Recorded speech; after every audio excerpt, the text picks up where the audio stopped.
জাকাত প্রসঙ্গে ব্যবসায়িক জাকাত, যেটা কিনা সেবামূলক প্রতিষ্ঠান, মানে যেমন ডে কেয়ার সেন্টার হতে পারে বা কনসাল্টিং ফার্ম হতে পারে বা এরকম, যেটার কোনো নির্দিষ্ট পণ্য আমি বিক্রি করছি না, বাট আমি সার্ভিস দিচ্ছি। তো সেই ক্ষেত্রে আমরা কিভাবে? সার্ভিস দিচ্ছেন, আপনার সেখান থেকে লভ্যাংশ আপনার ঘরে আসবে না, সেটা মানে আল্লাহ সন্তুষ্টির জন্য, নেকির জন্য, জনকল্যাণমূলক কাজে থাকবে লাগানো। জি জি, না এরকম না। যেমন ডে কেয়ার সেন্টারে 3 লক্ষ টাকা এখানে বিনিয়োগ করা হয়েছে, মাত্র নতুন সেটা তৈরি করা হচ্ছে, মানে 3 বছর যাবত।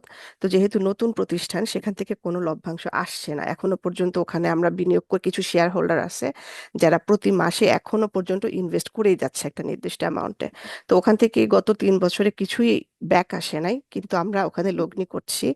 তো কথা হচ্ছে যে তাহলে কিভাবে এটা কাউন্ট করব এই ক্ষেত্রে? এবং যে ওই যে এককালীন 3 লক্ষ টাকা অলরেডি হয়ে গেছে, সেটার উপরে কি কিছু আসবে কিনা, বা একটু যদি বিস্তারিত বলতেন। হ্যাঁ, টোটাল যে টাকা, যদি একাধিক লোক তাতে পার্টনার থাকেন, তো 3 লক্ষ করে কতজন কত টাকা দিয়েছেন, প্রত্যেকে নিজের অ্যামাউন্ট জানেন যে আমি এতটা পরিমাণ দিয়েছি, ততটার জাকাত প্রতি বছর দিয়ে যাবেন। বুঝতে আচ্ছা। পেরেছেন? জি।